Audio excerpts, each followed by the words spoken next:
నేను గుమ్మం దాటి వెళ్ళానంటే మళ్ళీ తిరిగి రాను. ఏమంటావు? మిమ్మల్ని గుమ్మం దాటి వెళ్ళిపోమంటాను. 30 రూపాయలు కొడుగా. ఎంత? 30 రూపాయలు శీఘ్రం కొడుగా. నేను చస్తే కూడవను. నువ్వు కుడవమన్నంతా కుడవడానికి నేనేం వెరివెదలా కనబడుతున్నానా? రైల్వే స్టేషన్ నుంచి చచ్చిన తహసీల్దార్ గారింటికి నీకు 30 రూపాయలు కుడవాలా?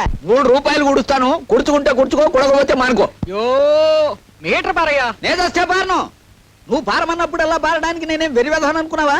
బెజవాడి నుంచి ఇక్కడికి రైల్లో వస్తే ఆ పెట్టెలో నెత్తి మీద 4 పంకాలేశారు, కూర్చోడానికి దిమ్మ చెక్క లాంటి బల్లేశారు, కాలు మడుచుకోవడానికి శుభ్రమైన గది కట్టారు, బాతాగాన్ని కొట్టుకోవడానికి చుట్టూరా బోళ్ళంత మంది మనుషులు.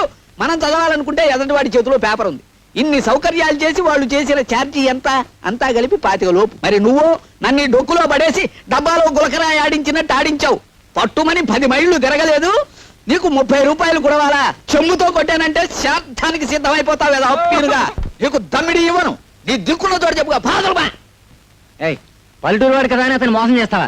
మన ఊరు పరువు తీస్తున్నావు కదయ్యా. ఆయన ఎంత ఇస్తే అంత తీసుకుని మర్యాద వెళ్ళి అలా పెట్టి గడ్డి వెళ్ళ హప్పి. అయ్యో అయ్యో అయ్యో உங்களுக்கு ஒரு வணக்கம், உங்க அப்பாவுக்கு ஒரு வணக்கம். నోర్మై, నా అప్ప సంగతి నీకెందుకురా? దాని ఇష్టం అది ఎవరితోనో లేచిపోయింది.